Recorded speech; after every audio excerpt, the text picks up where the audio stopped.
Assalamualaikum warahmatullahi wabarakatuh.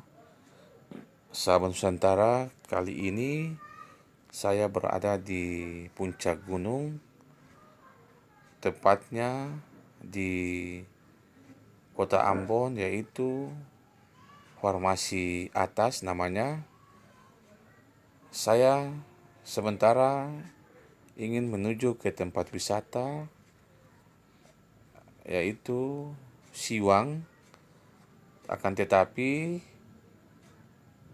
saya melihat bahwa situasi dan kondisi kota Ambon ketika kita memantau melihatnya dari ketinggian itu sangat luar biasa bagusnya, indahnya. Maka dari itu saya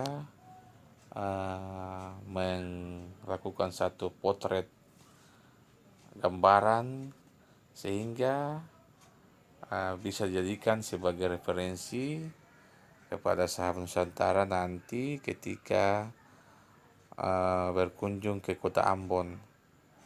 Di sini tempatnya di Formasi Atas.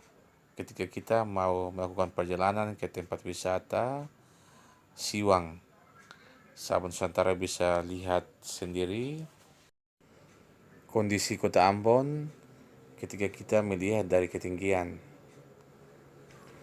Kemudian kelihatan lautan yang dihiasi dengan kapal-kapal besar.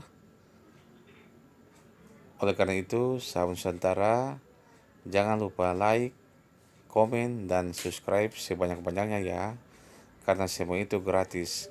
Demikian, wassalamualaikum warahmatullahi wabarakatuh. Salam Nusantara.